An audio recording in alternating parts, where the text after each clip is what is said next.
What's up, guys? It's your boy Mayhem Matthew. Today we got special guest with me, Brandon Phoenix. He is also, the creator of Raspy Voice Kids. How you doing today, sir? I'm living good, man. Life's good. I'm feeling great. The weather's wonderful. It's hard to not be happy when it's like this. For sure. So let's get right on into it. Let's talk about Raspy Voice Kids. What is that all about? And tell us about it. So it's me and my brother Jeremy Phoenix. There were three of us. Me, my brother Mike Phoenix, Jeremy Phoenix. The three of us were called the Raspy Voice Kids by some childhood friends. We didn't realize it at the time. And we just kind of found out they called us the Raspy Voice Kids because our voices were scratchy and raspy when we were young. And when we were deciding to put a podcast together, my brother came up with that name. He thought it would be something that didn't pigeonhole us into just one thing, like West Virginia sports, which is what we cover for the most part, or sports even in general, because we do pop culture things as well. And it would be something unique that stuck out, that would be fun, and we could do it, authentically. So he wanted to be called the Raspy Voice Kids. So that's where we got the name, the Raspy Voice Kids. And they call me I Also Hate Pitt, because if you don't know anything else about me, you need to know that I also hate Pitt. So that's where that comes from. And we're just West Virginia boys, born and bred, and we do our best to represent the old gold and blue any chance we get. For sure. So I'm assuming, you're a West Virginia Mountaineer fan. 100%. They all hate Pitt, and so do you. Have you ever got to experience a West Virginia versus Pitt game in person? Oh, yeah, plenty of them. Lots of them, including the one that we will not mention, the worst one of all time. I went to a lot of games. I went to a Pitt, West Virginia game. That used to be the day after Thanksgiving they would have it, either Thanksgiving or the day after Thanksgiving. And it would be freezing cold in Morgantown or in Pittsburgh. And I went to one where I thought we were going to die. It's the first time I ever wore camo, first time I ever wore Carhartts. And we won big time. It was back in the glory days. And, yeah, I've been to plenty of them, man. The Backyard Brawl, one of the greatest sporting events in American culture, in the world, really. For sure. Tell me some of your experiences. What really stuck out in them experiences? Obviously the crowd is very electric. The rivalry, it can get very heated on the football field. Just tell me some of your experiences there. Yeah, like you said, it's electricity. When you have a rivalry as historic as West Virginia University of Pittsburgh, it's crazy. It's wild. It's exciting. And I just remember memorable performances by people like Larry Fitzgerald from Pitt, and he still wasn't able to overcome the Mountaineers. Larry Fitzgerald never beat West Virginia. Or Aaron Donald, being a stud, never beat West Virginia University. I think about the greats, Dan Marino's, Tony Dorsett. I think about Major Harris, Rasheed Marshall. I think about Pat White and Steve Slayton. I think about, Noel Devine's big-time run. I just think about the greats, Geno Smith, Tavon Austin, Stedman Bailey. All those guys made big-time plays in big-time games, including the Backyard Brawl. And you just had to be there to really understand and appreciate what it was. Right. You name a lot of these, greats at West Virginia. I was taking a look at your YouTube channel, and I saw that you got to talk with the one and only Pat McAfee, a West Virginia great. Have you ever got to meet any of the great West Virginia football players, and do you have some signatures or whatnot? Yeah, so we had Pat McAfee on our podcast. We had him on our YouTube channel. And he gave us a lot of nice compliments. We met him in person in Columbus, Ohio, when he was doing his comedy tour, and he had a lot of nice things to say then. He's a legend, obviously, not just as a Mountaineer, the all-time points leader in the history of WVU football, but also he's a cult legend. He's a comedy legend. He's now a wrestling legend. He's a podcast legend. He's a YouTube legend. He's now an ESPN legend. The guy's a giant. He really is just a giant. He's been nothing but gracious to us. There's nothing but positive things I have to say about Patrick Justin McAfee. So I wish him nothing but the best in everything he does, because he's that dude. But we've had everybody. We've had Major Harris. If you don't know Major Harris is one of the greatest Mountaineers of all time. He took West Virginia to the 1989 Fiesta Bowl, which was the de facto national championship between West Virginia and Notre Dame. We probably win that national championship if he doesn't separate his shoulder on like the third play of the game. We've had Pat White. We've had Steve Slayton. We've had Noel Devine. We've had basketball players like Deshaun Butler and Kevin Jones and John Flowers and Truck Bryant.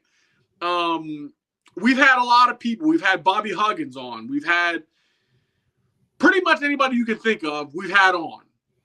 And it's been really incredible how gracious so many people have been for us, including our current AD, Ren Baker. He's come on our show as well. And just really, really grateful for the opportunity to interview people like that. We had Joe Manchin, U.S. Senator Joe Manchin. We had him on the show. We didn't talk politics, just his time at WVU. And now we're trying to get Patrick Morrisey on, the governor, because we want to talk about his battle with the NCAA.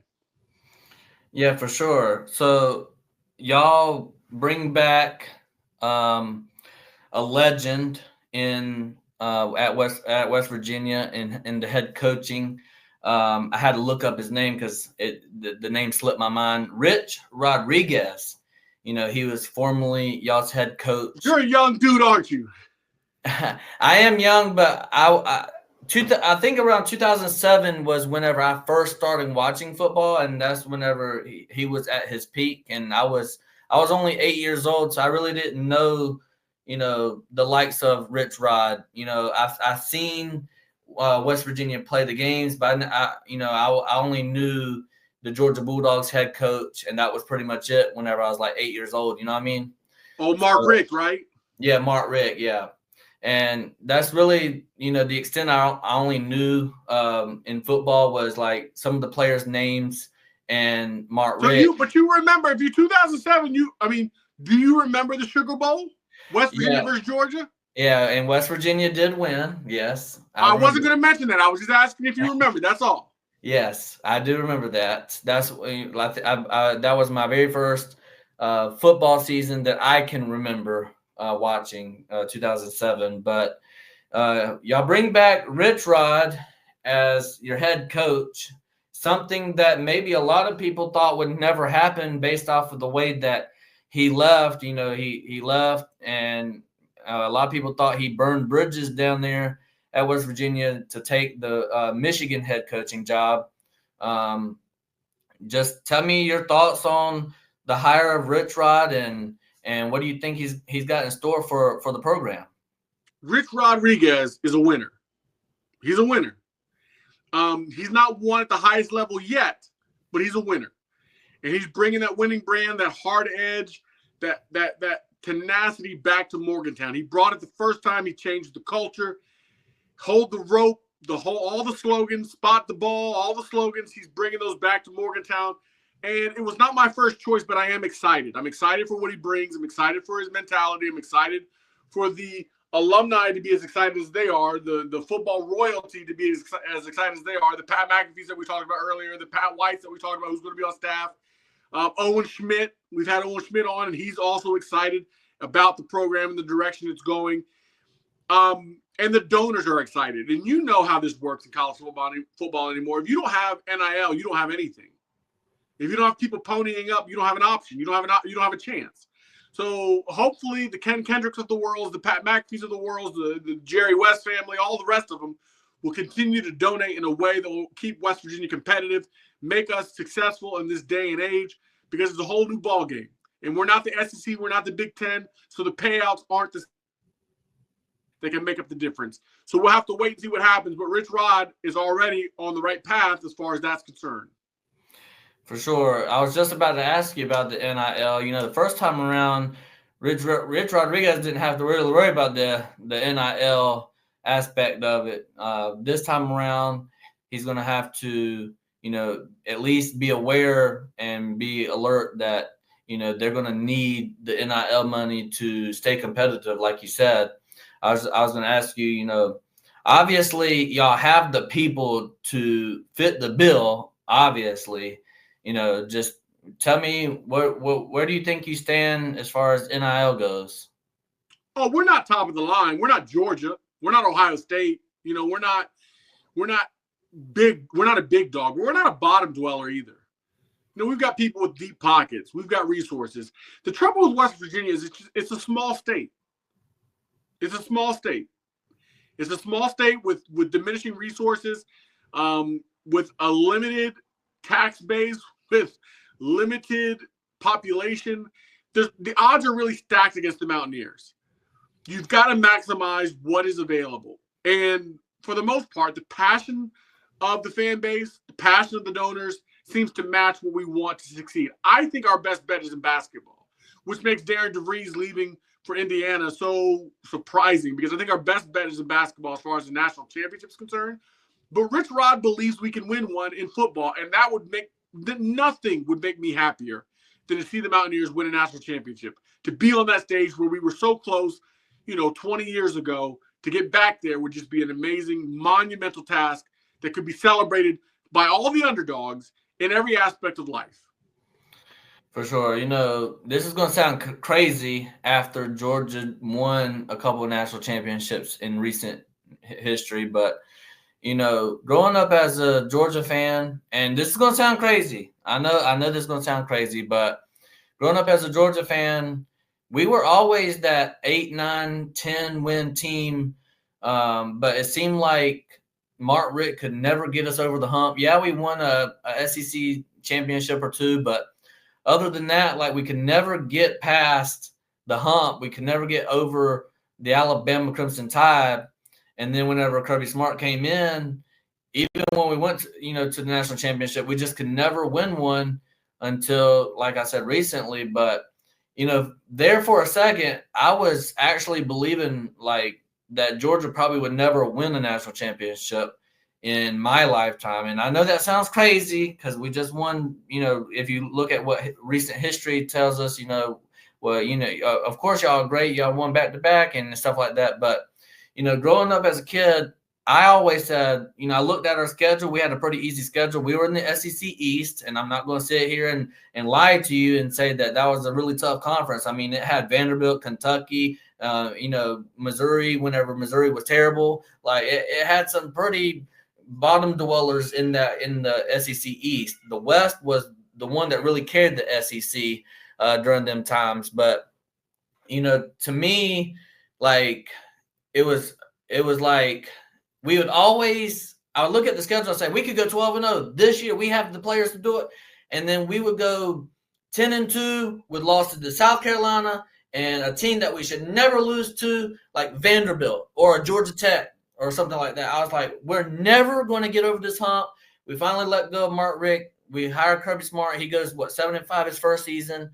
And I'm like, well, we're never going to win one. It don't matter what coach you get, we're never going to win one. So I say all that to say this, man.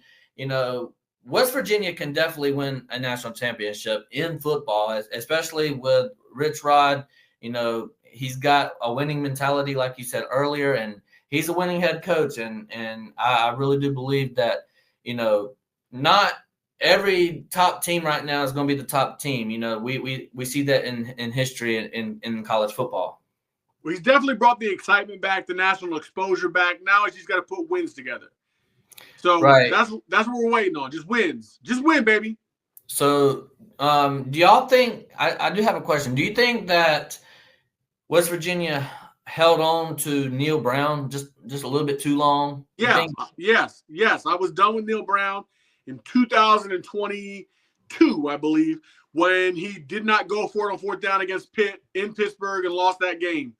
I was done with him. I knew he was not the guy at that moment. There are people who knew before me. There are people who held on after me. But in that moment is when I knew that Neil Brown was not the guy, and they held on too long for a lot of different reasons. But he's gone now. It's on to bigger and better things, greener pastures, ready to rock. Is there anything that you wanted to touch on? Is there anything you wanted to talk about before we get on out of here? Check out the Raspy Voice Kids wherever you listen to podcasts. We're on WTAP out of Parkersburg on a regular basis. Check us out there. And, shout out to 1012 Network covering the Big 12 in all sports. Shout out to Charlie Hustle, a sponsor of the Raspy Voice Kids, and to Sports Social, the network that carries us. We love all y'all. Thank you for listening. And as always, if you get the chance, holla at your boys. Yes. And so go subscribe to them and listen to their podcast wherever you get your podcast from. And with that being said, if you like this content, please smash the thumbs up. And if you really like the content, hit the subscribe button.